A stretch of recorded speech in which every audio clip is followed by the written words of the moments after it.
Il n'y a pas une frontière en tant que telle entre la pratique journalistique en Occident et la propagande. Certains journalistes se voient dans l'obligation de mentir, de minimiser les effets de certaines actions juste pour le plaisir de l'entité. Et ceux qui disent que la presse française, par exemple, est contrôlée par l'entité n'ont pas tort. Parce que les humoristes n'ont pas le droit de blaguer avec Netanyahou ou les sujets liés à l'entité, mais ils peuvent blaguer avec les sujets liés à l'islam, au pays musulman, il n'y a pas de problème. Là, c'est toléré. Ça, c'est la diplomatie et la démocratie, je vous l'ai dit. Et la liberté de l'expression.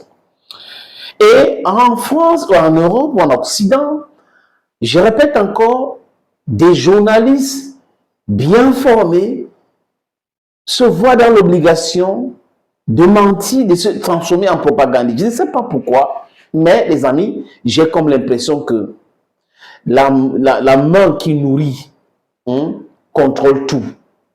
Quand une main donne de l'argent, cette main-là contrôle tout. Et des médias, dans l'immense majorité en Europe, sont contrôlés par les oligarques. Et ces richissimes hommes d'affaires ont un lien avec l'entité ou sont contrôlés par l'entité. Donc du coup, les lignes éditoriales sont claires. Soutenir, mentir, pour faire plaisir à l'entité, même quand l'entité est en difficulté.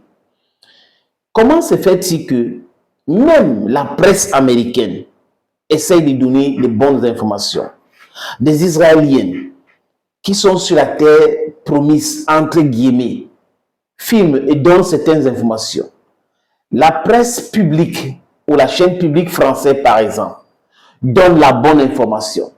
Mais des chaînes privées en France, à l'instar de LCI, a des journalistes, des éditorialistes qui, de façon, je ne sais pas, je n'ai pas envie, mais je ne comprends pas leur ultérieur motif. Non, les missiles iraniens ne font rien, ça ne fait pas de dégâts. Mais sur le même plateau, on est en train de lui dire, sans toutefois le contredire, que mais, ces missiles-là ont fait des dégâts énormes.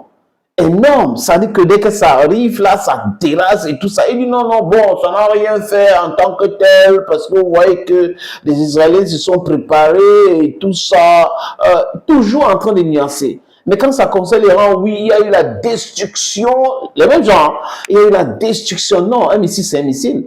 Quand un missile touche le sol, ça a des dégâts, ça occasionne des choses, ça pulvérise les maisons, ça détruit des vies et des villes. C'est des faits. Mais un journaliste qui refuse, c'est quelque chose que tout le monde voit. Et il est sur un plateau en 2026, en essayant de nier les faits, étant un propagandiste, même stupide à la limite, parce que la propagande pour la propagande stupide, ça ne sert à rien, parce que vous ne pouvez pas dire le contraire de ce que les gens vivent sur le terrain, et vous pensez que vous serez entendu. Non, vous êtes en train de faire des bruits. You just render the place in a very boisterous manner. People will not want to believe you. Et c'est la raison pour laquelle la plupart aujourd'hui ne croient même pas à ces journalistes-là et ne veulent plus aller regarder, prendre les informations sur ces chaînes, entre guillemets, d'informations en continu. C'est des chaînes de désinformation en continu. Les amis, on écoute ça. Le terrain, mais aussi pour toute la région. C'est une certitude pour vous, Xavier, l'Iran n'acceptera pas ni le blocus américain, ni les exigences, et oui, les frappes vont reprendre.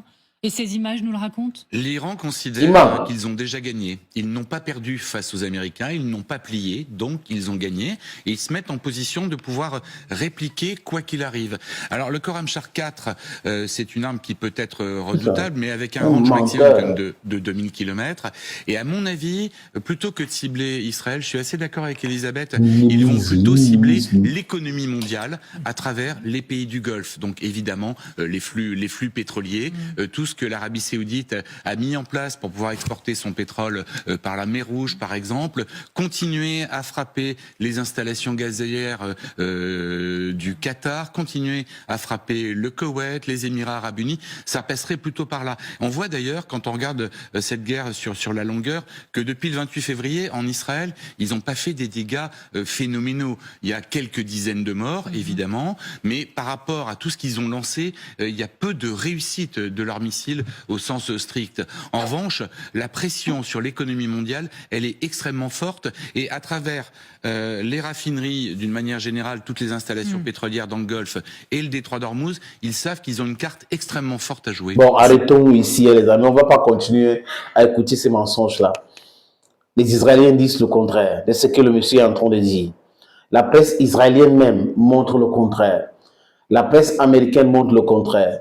Je comprends aujourd'hui pourquoi les millions et des millions de gens dans le monde préfèrent regarder les informations sur les réseaux sociaux, avoir des podcasts, avoir des youtubeurs, des influenceurs. Je crois que c'est la raison pour laquelle les médias mainstream aujourd'hui sont en train de courir derrière les likes et tout ça sur les réseaux sociaux, parce que ils ont été formés pour mentir, pour distiller du fake ou pour essayer de diluer certaines informations. Et là, mais un journaliste devrait s'en tenir aux faits.